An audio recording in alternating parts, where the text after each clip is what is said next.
Kalen DeBoer and Josh Heupel's resumes are somewhat similar. DeBoer was successful at Washington, a smaller school, but not as small as Central Florida. Central Florida, Josh Heupel was obviously successful there. Tennessee has made under Josh Heupel a college football playoff. If you go tit for tat, Kalen DeBoer has not yet at Alabama. So who would you take right now? It's today's tough question. It's brought to you by Banks and Jones, Tennessee's trial attorney, banksandjones.com. And give me an argument on the message board as to who you would take. Would it be Kalen DeBoer or Josh Heupel? And try to take the emotions out of it, because I know you like Heupel. He's a likable fella. He's, kind of like that fun uncle that comes over that's a little serious, but you get a couple of pops in him and he loosens up. Today's tough question brought to you by Banks and Jones, Tennessee's trial attorney, banksandjones.com. We broadcast live from the Ted Russell Ford Lincoln Studios. Today's tough question. Boom. You heard that. Now take it. The Dave Hooker Show with Caleb Calhoun. Represented by T. Scott Jones, banksandjones.com, Tennessee's trial attorney. From the Ted Russell Ford Lincoln Studio, East Tennessee's #1 volume and customer service dealer, Ted Russell Ford and TedRussellLincoln.net. Now to the Dave Hooker Show on Off the Hook Sports. Okay, let me give you a little bit of background, then I'll ask the question again. Josh Heupel, by the way, is 37-15 overall, with head coaching stops at just UCF and Tennessee. Kalen DeBoer, Alabama's head coach, is at 9-4 at the University of Alabama. Now at Sioux Falls, he was 67-3. Fresno State, he was 12-6, and his best work to this point in his career came at Washington. He got Washington to 14-1. Got them 9-0 in the Pac-12, that was still the Pac-12. Remember, they won the Big Ten, but they did win that conference. They made the Sugar Bowl, and they made it into the college football playoff. So right now, just based off resume, I would have to go Kalen DeBoer, because they both made a playoff. I think it was much more difficult to do, obviously, with fewer teams. It would have been more difficult to do at UCF, but Washington had fewer teams that could get in. They got to the national championship game. That's pretty heady stuff for Washington. I want to argue against myself a little bit, or what do you call it? Straw man my own argument or whatever. I do think that on the flip side of that, so I would take DeBoer. That would be my answer. But I do think on the flip side, Josh Heupel, despite what happened with Nico, has done a fantastic job of managing the NIL space and the transfer portal space. So I tend to give him a one up there. Why? Because you've got Alabama's athletic director begging publicly for money. And I haven't seen Alabama. As a matter of fact, I've seen them lose some key transfers, and I haven't seen them bring in just an incredible amount that changes their football team. I think they still want to win the old-fashioned way. So I'll ask you, Kalen DeBoer or Josh Heupel? You're an athletic director in the SEC. Who are you taking? All right, let me set this up and give the best case for Josh Heupel, which is Josh Heupel and Kalen DeBoer are similar in one way, and I'm going to give them a lot of credit for this. They've adjusted a lot of times to personnel that didn't really fit their system. I mean, look, Tennessee went 9-4 with Joe Milton at quarterback. Joe Milton did not fit what Josh Heupel wanted to do. This past year, the defense started doing that 3-3-5 shell. Tennessee didn't have a fast receiver. Josh Heupel willingly went 12 personnel, ran the ball, and had generated a historic year by Dylan Sampson, the running back. On the flip side, Kalen DeBoer, who runs a specific offensive system, West Coast air raid concepts, had a quarterback in Jalen Milroe that was the absolute, I think you and I would agree on this, right, Dave? Jalen Milroe is the absolute worst fit for a system in which you have to spread the ball around. You can't get a worse quarterback than Jalen Milroe if you're looking for a quarterback that has to spread the ball around. And well, I don't know if you can't get a worse one, but I would argue there were 10 in the SEC that would have been better fits. Yeah, he had a horrible fit of a quarterback in Jalen Milroe. And he stuck with Milroe because the team loved Milroe so much, and he had to, in his first year, keep the team together. So he kind of did what Heupel did with Milton. On those things, I mean, that they are kind of equal, and you probably could give the nod to Heupel, because there is the argument of what Heupel did when he first took over Tennessee, a dumpster fire of a program, and went 7-6, which was a miracle job. That was a miracle worker right there. But then you have to go to this. Kalen DeBoer was having to adjust to an offense that didn't fit his system his first year at Alabama.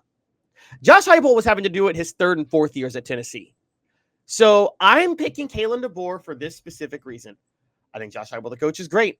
I think Josh Heupel, the roster builder, is borderline abysmal, honestly. I think Josh Heupel is terrible at building a roster. And it has been a consistent problem since he's been at Tennessee. Great offensive mind, great at getting kids to play, at getting a team to play well above its level. But the way he's built his rosters, particularly with the system he's run, I mean, we are talking about the guy that wanted Joe Milton over Hendon Hooker. We're talking about the guy that asked for $8 million to be shelled out for Nico Iamaleava. We're talking about the guy that has yet to have Whoa. Let me defend him on a couple of things. You're absolutely. I can't defend him on the Joe Milton thing. The fact that the guy was just A, placed above Hendon Hooker, and B, not more ready to play. That's something we haven't really criticized Josh Heupel on. He had that much time with Joe Milton, and Joe Milton wasn't better in 2023. He wasn't much better than he was in 2022 or 2021. I don't understand how you can't get significantly better. I know accuracy is somewhat innate, but I'm going to defend him on the Nico thing. I don't think you could have foreseen his dad coming in that regard. And I will say this, as goofy as that situation got, and I think it's embarrassing for Tennessee, please hit the like and subscribe button and vote on our poll question. Who would you hire if you're an athletic director, Kalen DeBoer or Josh Heupel? I will say this, Tennessee is in a position where they've got a guy who's got talent, who's got experience, and then they've got a Merklinger guy who's a 4-star guy and a McIntyre guy who's a 5-star guy. So if this is as bad as the quarterback situation goes, then I'm going to stand up for Josh Heupel. And I wrote a column about this, and maybe I danced around the subject. I certainly didn't mean to. But basically what I was saying is it's kind of like Nico was the Titanic hitting the iceberg. Yet I felt like all of the passengers on the boat were saved out of the water. I'm not saying Joey Aguilar is going to be great, but they do find themselves with options. And had they not gotten Aguilar, it'd be let's go Merklinger. And I don't think anybody feels real good about that. Well, Nico was a throwaway point with the $8 million, though. That's not even in the top 5 worst roster building things he did. I mean, we're talking Joe Milton over Hendon Hooker is higher. That's inexcusable. Also, it's a big indictment that entering his 5th year at Tennessee, he has yet to start an offensive lineman he signed out of high school. That's a really big problem. He keeps missing on linemen. Also, last year, forcing Brew McCoy into the number 1 wideout was a total failure. Brew McCoy was not able to go. That was a huge mistake. I'm sorry. I love Brew. I think he's a great guy. He lost a step from that injury, and he shouldn't have tried to force Brew McCoy in. Okay, and I think we're arguing 2 different points, and tell me if I'm right or wrong here. I think I'm arguing that he's done a really good job, and I would point to Colton Hood going out and getting him, some of the other transfers they've got. Getting a Lance Hurd is a talented guy, although he wasn't ready to begin the season. You should have had another offensive tackle ready, but you didn't. But I think for the most part in roster building, he's done a fantastic job. Oh, yeah. See, I disagree. I think he's done a horrible job. No, I think we may be on the same page. Work with me for a second. I think what you're saying, and I would agree with, is in terms of personnel management, he's done a poor job. That's fair. I could get with you on that. Yes, I mean, personnel management. He's gotten the guys, but Lance Hurd's a guy that you should go out and get, and he sits for a month before he plays to learn the system. Who else am I? Who are John Campbell Jr. was one of those. Andre Carrick. That's just on the line, but yeah, I mean, even Brew McCoy. He went out and got Brew McCoy before the injury. You are right. He's gotten the guys. I'm actually, yeah, okay. I'm with you on that. Personnel management is an issue. Now, again, when And these are just the ones we know about. right, these are just Think about that. I mean, we don't see the safeties play corner in practice because practice isn't open. I mean, that is largely my concern. I mean, I look at Sham Umarov, for instance, and he's slated to play guard, and he looks like a tackle to me. So I wonder how many we don't know about, and we'll never know about a personnel mismanagement. And John Chavis still says that Jason Witten playing tight end was personnel mismanagement because he would have been an All-American defensive end. So obviously that's a stretch. They're a little middle linebacker too. Yeah, that was personnel mismanagement. But I guess where I'm at is that with Kalen DeBoer, put it this way. When in year 4 we're giving you credit to adjusting to personnel issues, you deserve a lot more blame than when you're having to adjust to it in year 1. Even if you do like Kalen DeBoer, which he did. I mean, I get it. Kalen DeBoer took over a roster full of 5-star talent. I mean, there's no denying that. But he does have a system, and he had a quarterback that everybody was criticizing him for going 9-3 last year, and I'm looking at it and I'm like, if you look at Kalen DeBoer's system and the fact that he was forced to start Jalen Milroe, it's kind of a miracle that he went 9-3, honestly. I mean, he beat Georgia his first year. Well, I'm to the point after watching that moving forward, if you have any sort of respectable season in your first year, given the fact that kids can transfer as easy as they can with the transfer portal, and that you're going to have to, I mean, you have to go back. It's just like, I mean, you're going to have to go back and change a lot of these understandings as far as playing time, as far as NIL money. I'm to the point where if you have a respectable season in your first year, that's an A+.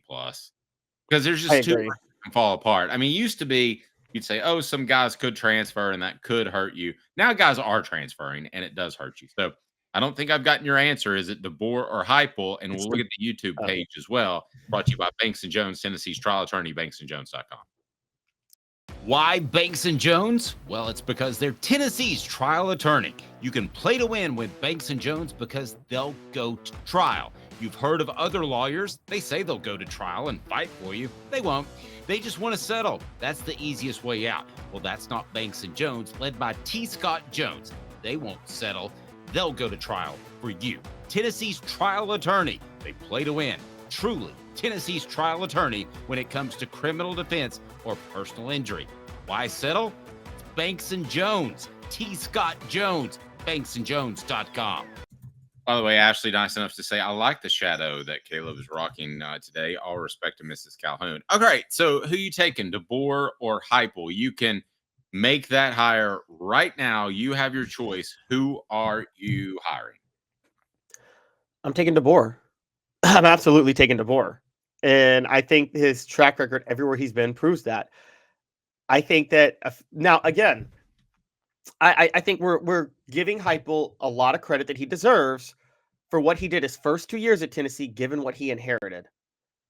But nothing else would suggest he's a better coach than DeBoer. If you didn't have 2021 and 2022 on the heels of 2020 to rely on, and you look at their resumes overall, you would say DeBoer is the better coach easily. I mean, even at UCF, Heupel inherited a team that had gone undefeated the year before. Now, yes, he maintained it, and I give him credit for going undefeated the next year, but then they went undefeated his first year at UCF. Then they lost 3 games. Then they went 6-4. So they got progressively worse each year he was at UCF. They had that breakout 2022 campaign at Tennessee, and they haven't come close to matching it yet. I mean, let's be honest. If last year's team plays the 2022 team, I think we're all going to pick the 2022 team to win. Yes. Yeah. So, I mean, we still haven't seen that's been a certain slide, and he's still guilty and a victim of really bad losses. Everybody keeps trying to like Vanderbilt me with Kalen DeBoer. I get that. That was his first year, but what about Arkansas? I mean, Arkansas was on Vanderbilt's level. No, come on now. Losing to Arkansas is not nearly as painful as losing to Vanderbilt. I think last year, the number 1 team in the nation. Come on. I think last year Arkansas and Vanderbilt were on the same level of talent. Okay. Well, we're going to have to agree to disagree on that. So, one loss came to Vanderbilt. The other loss, obviously, came to Tennessee and then Oklahoma. Now, I went through the resume, and I told you that if I was an athletic director, I would hire Kalen DeBoer over Josh Heupel. But I'm going to go ahead and tell you, I'm going to go to some of the comments, but it is a lot closer in my mind than I think it is Caleb's. And here's why. I think that Kalen DeBoer is a solid coach. I think he's a solid offensive coach. I think he's a solid program builder. I think he's solid all the way around. I still think that Josh Heupel might be special. And if he gets the right quarterback and Tennessee can do what they did offensively in 2022, they don't even have to be as good as they were defensively last year, but be a top 25 defense in the nation. I think they're in the national championship hunt. So I'm seriously reconsidering my decision and thinking to myself, do I win a championship with Kalen DeBoer?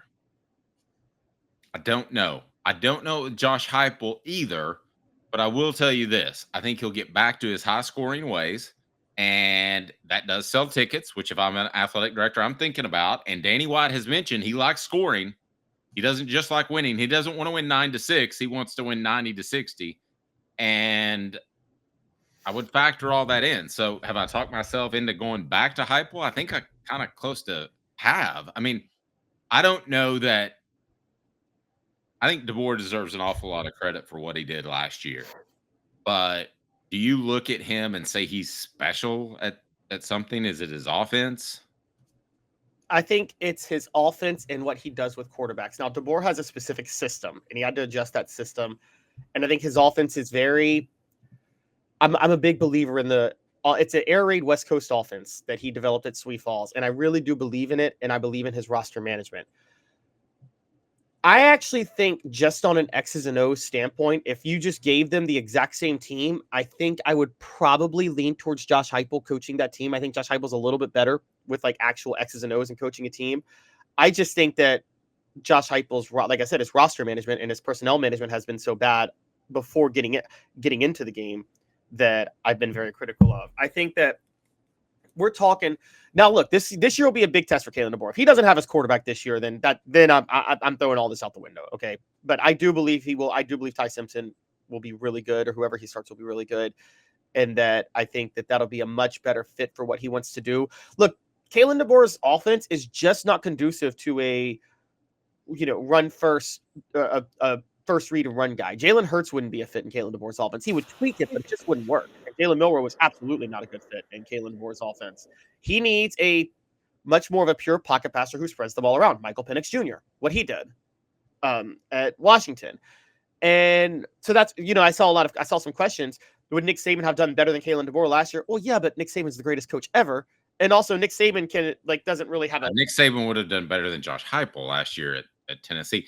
Dan says, go ahead and change your mind. Dave will support. Okay. Making fun of me a little bit, and more making fun of Dave, as that seems to be the mantra today. Mad Speeden said, wouldn't most teams do well with a perfect quarterback for what they run? That's true, and that goes to the Kalen DeBoer thing and working with Jalen Milroe. I'm with Caleb. I think he did a fantastic job of a guy that's not fit. Now, I think he's kind of poking fun at me. Hendon Hooker played perfectly, basically. I mean, if you want to go pick apart a throw or two, that's fine. So, yes, your offense is going to do really well when you have a quarterback play perfectly. However, I'll say this. If he was an A+, I believe that Nico Iamaleava would have been an A- to B+ this year. Do you agree with that? I agree. That is the top of level I'm talking about. I'm not talking about Peyton Manning necessarily. I'm talking about Casey Claus. I'm talking about an upper level of quarterback play. They would have been very good. So maybe perfect was not the right choice of words there.